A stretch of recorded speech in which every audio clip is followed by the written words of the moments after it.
Un jeune est interrogé le jour de sa première décommunion avec cette question que pose Jésus: « Pour toi, qui est le Christ, qui est notre Seigneur ?» Et l'enfant, qui est tout jeune, réfléchit et puis il finit par dire: « Jésus, c'est celui qui va guérir ma grand-mère. » Eh bien, dans cette réponse que donne l'enfant, je crois que nous avons une intelligence de la foi remarquable. Pour cet enfant, Jésus n'est pas un principe, une notion compliquée, un concept. Ce n'est pas une obligation, celle de venir tous les dimanches à la messe. C'est d'abord et avant tout un visage, une présence réconfortante. Cet enfant, certainement, on l'imagine très bien, le soir, avant de se coucher, se tourner vers Jésus pour lui demander de guérir cette grand-mère, sa grand-mère. Voilà une présence de chair, une présence, une proximité. Et je crois que c'est cela que veut nous dire aujourd'hui. Qui est pour nous Jésus? Est-ce que nous l'avons rencontré? Qu'est-ce qui se trouve véritablement au cœur de notre foi? Alors il y a une belle image que je vous ai déjà donnée, que je vais reprendre aujourd'hui. C'est une image que j'ai trouvée sous la plume du frère Bernard Brault, qui s'interrogeait aussi pour savoir ce que c'était que la foi. Autre manière de répondre à la question que pose Jésus. Et le frère Bernard Brault donnait une belle analogie. Il disait: la foi, le Christ, qu'est-ce que c'est? Ça ressemble à un téléphone qui sonne. La logique aurait voulu qu'il sonne, mais comme la technique ne suit pas, je n'ai même pas essayé de le faire sonner, parce que ça n'aurait pas marché. Mais voilà, la foi ressemble à un téléphone qui sonne. La sonnerie, c'est quoi pour la foi? La sonnerie pour nos disciples, ça a été la rencontre de Jésus, son compagnonnage, le fait de voir Jésus faire des choses extraordinaires. Donc ils ont été vraiment mis en marche. Pour nous, qu'est-ce que ça peut être cette sonnerie du téléphone? Ça peut être bien sûr nos familles qui se sont efforcées de nous faire découvrir Jésus, la prière familiale. Ça peut être la lecture de la vie d'un saint, d'une sainte, on la lit et on est fondamentalement bouleversé. Ça peut être la rencontre d'une personne qui vit de cette foi, qui nous touche. Qu'est-ce que ça peut être aussi? Hier, j'ai eu la grâce de célébrer un mariage dans la baie de Morlaix, à Invic, à côté de Carantec, et je voyais cette magnifique baie de Morlaix, et la beauté de la nature peut être aussi ce signe, ce téléphone qui sonne, qui me dit: mais une telle merveille, une telle beauté ne peut pas être le fruit du hasard. Il n'y a qu'un Dieu qui a pu créer quelque chose d'aussi beau que cette baie de Morlaix, et plus largement notre Bretagne. Donc voilà, la sonnerie qui sonne nous met sur le chemin de Dieu. Mais est-ce que c'est la foi?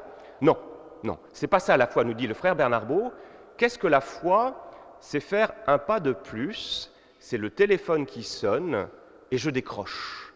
Et quand je décroche, ce n'est plus les signes extérieurs qui me guident, c'est une voix que j'entends, la voix du Christ qui me parle, cette voix que cet enfant entend quand il prie pour sa grand-mère. Vous voyez, c'est cela la foi. La foi, c'est fondamentalement une affaire de rencontre. On peut rester des heures et des heures, voire des années et des années, toute une vie, pour savoir si le téléphone sonne ou ne sonne pas.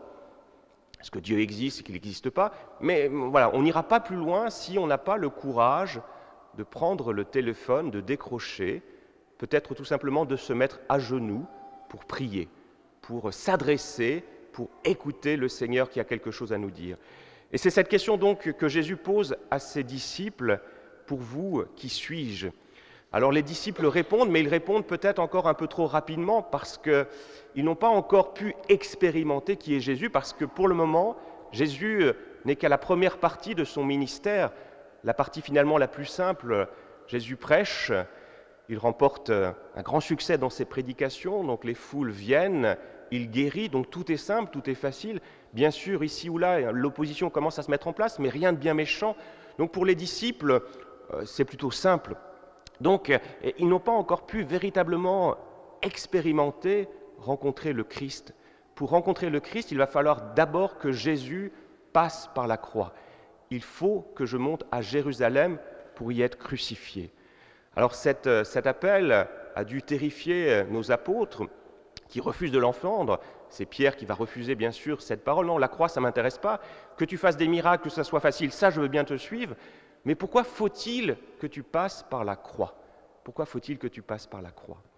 Et c'est cette question que nous pouvons tous nous poser. Pourquoi a-t-il fallu que le Christ passe par la croix? Eh bien, tout simplement pour nous sauver. À quel moment avons-nous véritablement besoin de Dieu? Est-ce dans les moments de joie? Souvent, dans les moments de joie, l'expérience montre qu'on oublie facilement le Seigneur. Dans la bénédiction finale que j'ai donnée hier pour ce mariage, il y a cette demande que l'on adresse au Seigneur, que votre bonheur ne vous éloigne pas de Dieu. Quand nous sommes dans le bonheur, dans la joie, on peut malheureusement facilement se passer de Dieu, on l'oublie. Mais dans les moments difficiles, dans les moments où tout fiche le camp, où on est confronté à une épreuve, c'est là précisément que l'on a besoin de Dieu, c'est dans nos croix que l'on a besoin de Dieu. Pourquoi faut-il que Jésus passe par la croix? Parce que nous allons avoir vraiment besoin de lui quand nous serons à notre tour confrontés à ces croix. C'est ce que nous dit aujourd'hui le Christ. Il faut que je passe par là parce que c'est de la croix que je dois vous sauver. Et donc si je ne viens pas habiter ce lieu de la croix, ce lieu de la souffrance, ce lieu du rejet, eh bien je ne serai pas là à vos côtés pour vous porter, pour vous assister. Donc il faut que le Christ passe par la croix parce que c'est de la croix par laquelle nous devons tous passer. Et c'est sur cette croix, quand nous avons des moments difficiles, quand nous traversons des difficultés, que nous avons fondamentalement besoin de Jésus. Mais Jésus n'en reste pas là. Il nous dit aussi autre chose. Lui doit passer par la croix et à notre tour, il nous dit, il faut que vous-même, vous ne fuyez pas ces croix. Alors, qu'est-ce que ça veut dire pour nous porter notre croix? Cette invitation à porter la croix. Et là, on voit toute la différence qui existe entre la parole du Christ et nos politiques. Imaginez-vous un politique qui se présente à la présidentielle et qui vous invite à porter votre croix.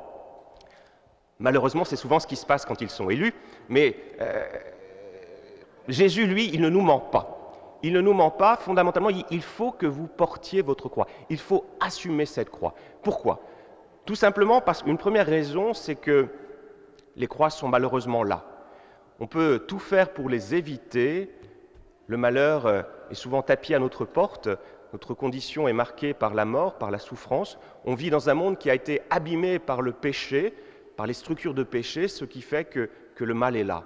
On veut faire le bien et malheureusement il est là. Alors on peut fuir, on peut se cacher la réalité, mais fondamentalement cette réalité nous rejoint toujours. Rappelez-vous cette autre histoire que je vous avais déjà racontée, c'est l'histoire d'un vizir et d'un calife.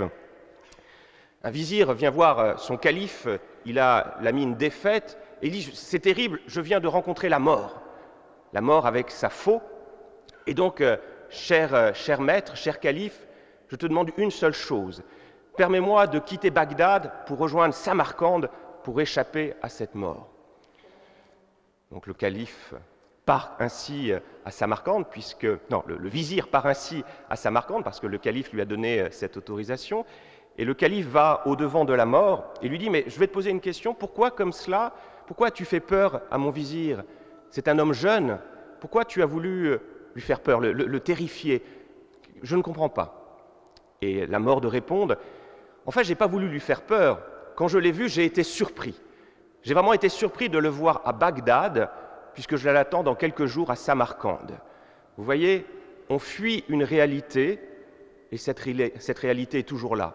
Si, ça se voit souvent avec les personnes qui ont peur de vieillir, plus elles ont peur de vieillir, plus cette vieillesse les guette. Alors peut-être extérieurement, ces personnes arrivent à échapper en apparence, mais fondamentalement, il y a toujours cette inquiétude de vieillir. Donc plus on refuse la croix, plus cette croix est là, obsédante, et de manière souvent sournoise. Et donc Jésus sait que l'on ne peut pas fuir la croix parce qu'elle fait partie de notre condition.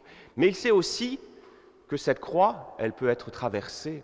Si nous avons le courage de l'affronter, eh bien, nous découvrons souvent que nous ne sommes pas seuls dans cette croix. Nous l'avons vu, Jésus est passé par la croix pour être à nos côtés. Donc nous pouvons peut-être vivre ces croix avec cette certitude que nous ne serons pas seuls pour les affronter, que le Seigneur sera là, à nos côtés, pour nous donner la force, pour nous permettre précisément à notre tour de traverser cette épreuve. Donc pourquoi ne pas fuir la croix? Parce que, si nous la fuyons, de toute façon, elle est là, et deux, parce que le Seigneur est là aussi à nos côtés. Porter la croix aussi pour le Christ, cela ne veut pas dire non plus chercher ces croix. Au XIXe siècle, il y a pu avoir une certaine théologie un peu doloriste qui nous invitait à rechercher cette souffrance, à l'offrir au Seigneur en disant « je vais au-devant, je vais me faire souffrir ». C'est pas du tout ça, c'est pas du tout ça. Le Christ lui-même, avant de mourir sur le bois de la croix, adresse cette prière à son Père. « Père, si tu peux écarter cette coupe de moi, alors fais-le, mais non pas ce que je veux, ce que tu veux. » Vous voyez, Jésus ne va pas au-devant de la croix. Il ne la cherche pas. Par contre, il ne la fuit pas. Elle est là, il l'affronte, mais il ne va pas au-devant. Donc nous ne sommes pas invités à aller au-devant de la souffrance. Nous sommes invités, avec le Christ, à vivre ce combat, cette crise, en sachant que le Seigneur est là pour nous donner cette force, pour nous donner cette certitude que la croix peut être dépassée. Et c'est souvent dans ces expériences difficiles, dans ces expériences de croix, que beaucoup de nos frères font la rencontre du Christ.